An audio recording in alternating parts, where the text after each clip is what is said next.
Welcome back to Cinema Recaps. Today's movie is called The Walk. Spoilers ahead. Enjoy the video. Philippe Petit stands atop the Statue of Liberty telling the audience that he does not fear death and never says the word except for when he is explaining himself, and that is why he walks the wire. This inspired him to follow his dream to hang a wire between the Twin Towers at the World Trade Center and walk across it. He takes us back to France in 1973, where he used to be a street performer playing to dazzled crowds, but Philippe was always running from the police for performing without a permit. While collecting money from the viewers, he tosses a jawbreaker that a girl gave him, which he catches in his mouth and accidentally bites into, naturally causing him pain. Philippe goes to the dentist and finds a magazine advertising the unfinished towers. He is instantly amazed and swipes the page out the magazine. His dream has now been born. We see a flashback to when Philippe was a child and he first saw high wire walkers at the circus. He would practice at home,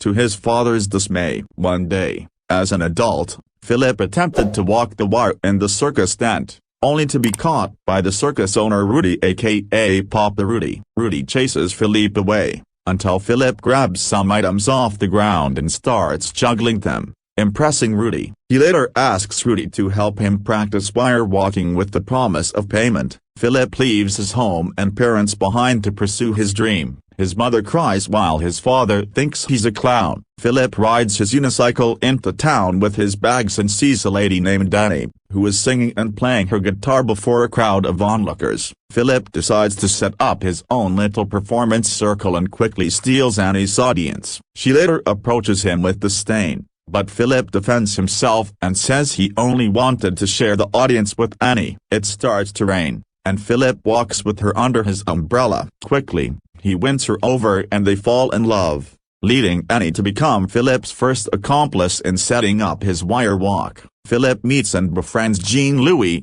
a photographer who becomes Philippe's second accomplice, as he is also a skilled archer that can shoot an arrow with the proper wiring from one tower to the other. Philippe practices a wire walk in the park over a lake while there is a fishing contest going on. The fishermen boo him, causing him to break his concentration and fall into the lake. Ever determined, Philippe decides to use the towers of Notre Dame as part of his next performance. He sets up the wires at night and walks as the tourists show up in the early hours of the day. Although his walk is successful, Philippe is arrested. Philippe next meets accomplice number 3, Jean-Francois, or Jeff, an algebra teacher that only speaks English in math equations, and he also happens to be deathly afraid of heights. Together, they, along with Annie and Jean-Louis, travel to New York for the first time to get a good look at the towers, still under construction. Philippe panics at first when he enters the South Tower because he fears that the tower is too tall to scale and it would be impossible to hang the wire. However,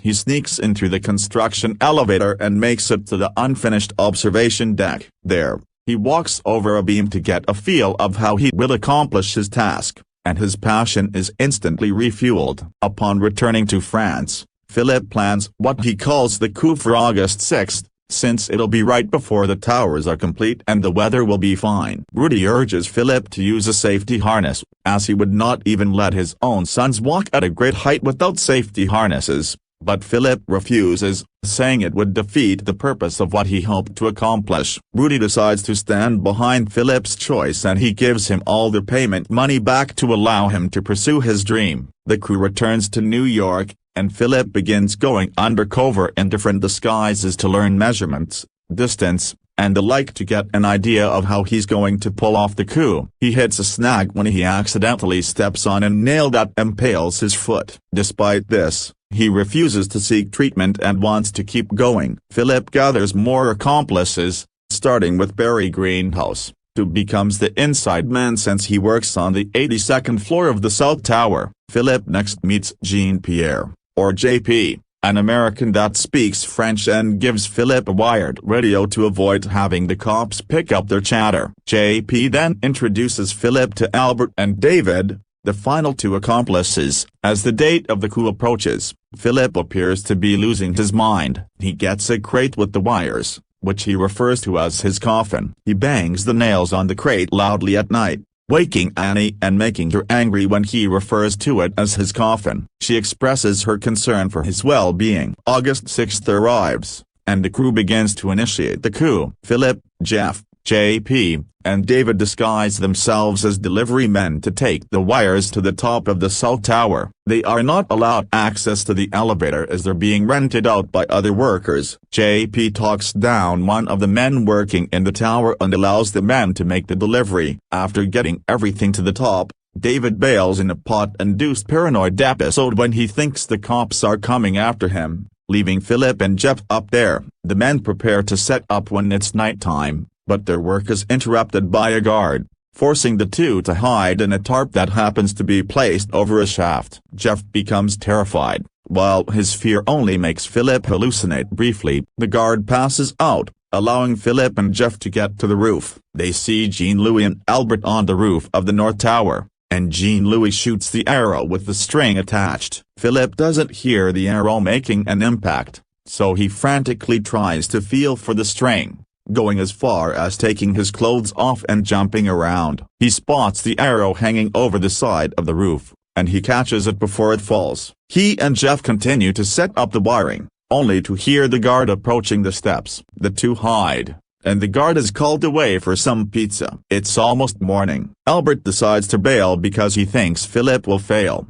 and he also plans to sell off photographs himself. The wiring is almost complete when an unknown man goes up to the roof. He says nothing and only looks around briefly before looking at Philippe approvingly. Philip states that he referred to this man as the mysterious visitor. The wiring is complete, and Philip starts to put on his costume, but his turtleneck falls over the building. He is angry because he doesn't want to do the walk in his undershirt, but he decides to do it anyway. And so, Philip grabs his balancing pole and begins to make his daring walk over the wire. Annie, Barry, and JP watch from the ground, calling attention to the other New Yorkers. Philip carefully makes his steps over the wire before making it to the North Tower. The people cheer and applaud him from below. Not feeling completed, Philip claims that he felt the wire was still calling to him, so he walks back toward the South Tower. Two officers show up on the roof and detain Jeff. Philip decides to walk back toward the North Tower to taunt the cops. More cops show up on the North Tower as he approaches it. The cops try and carefully talk him into walking back toward them,